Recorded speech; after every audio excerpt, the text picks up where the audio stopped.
இவனுக்கெல்லாம் போய் நல்லது செஞ்சதுக்கு என்ன நானே அப்படின்னு உங்களுக்கு தோணும்ல. அப்படி உங்களுக்கு தோன்றது சரிதான் சம்டைம்ஸ் சில இடங்கள்ல. ஸோ ரொம்ப வருஷங்களுக்கு முன்னாடி காட்டுல ஒரு நரிக்கு செம்ம வேட்டை, சூப்பரா அது சாப்பிட்டுருச்சான். சாப்பிட்ட அவசரத்துல பாத்தீங்கன்னா ஒரு பெரிய எலும்பு, ஒரு போன் அதோட தொண்டைக்குள்ள சிக்கிக்கிச்சான். சிக்கின உடனே ஆஹா அவ்வளவுதான் நம்ம சாவ போறோம் அப்படின்னு அந்த நரி நினைச்சிட்டு இருக்கும் போது அந்த பக்கமா ஒரு கிரேன் இருக்கு இல்லையா, நாரை, அது தண்ணி குடிக்க வந்திருக்கு.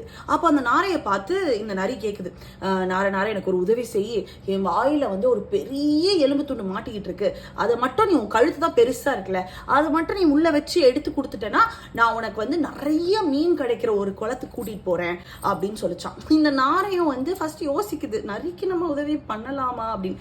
சரி உதவின்னு கேட்கறாங்களே, பிளஸ் நிறைய மீன் இருக்கிற குளத்துக்கு கூட்டு போறேன்னு வேற சொல்றாங்க, சரி பரவாயில்ல செய்யலாம் அப்படின்னு சொல்லிட்டு நாரையும் ஒத்துக்குதான்.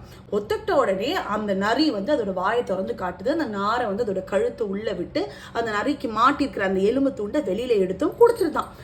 கொடுத்த உடனே நரி 2 வாட்டி இருமிட்டு அப்பாடி நல்லாயிட்டோம் அப்படின்னு சொல்லிட்டு திரும்பிட்டு போக ஆரம்பிச்சிருச்சான். உடனே இந்த நாரைக்கு ஒண்ணுமே புரியலையா, நரி நமக்குள்ள ஒரு டீல் இருந்தது இல்ல, நீ நிறைய மீன் இருக்கிற குளத்துக்கு என்ன கூட்டு போறேன்னு சொன்னேன் அப்படின்னும் போது அந்த நரி ஹா ஹா ஹான்னு உழுந்து சிரிச்சுச்சான். சிரிச்சுட்டு அந்த நாரையை பார்த்து சொல்லிச்சான், உனக்கு கொஞ்சம் கூட நன்றியே இல்லைல்ல, நீ அவ்வளவு கஷ்டப்பட்டு உன் கழுத்தை என் வாய்க்குள்ள விட்டியே, அப்போ நான் உனக்கு கடிக்காம விட்டனே, உனக்கு உயிர் பிச்சை போட்டிருக்கேன், தப்பிச்சு ஓடிடு அப்படின்னு சொல்லிச்சான் அந்த நாரை கிட்ட. அந்த நாரை உதவியும் செஞ்சுட்டு முட்டாளாய் போய் நின்னுதான் மிச்சம். Good for the evil are fast forgotten அப்படின்னு ஒரு கோட் இருக்குங்க.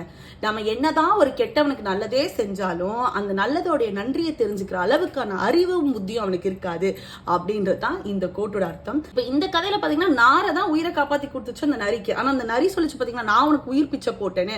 இந்த மாதிரி சில பேர் நம்ம கிட்ட இருந்தே உதவியை வாங்கிட்டு அவங்க தயவுல நம்ம வாழ்ற மாதிரி சம்டைம்ஸ் பேசுவாங்க.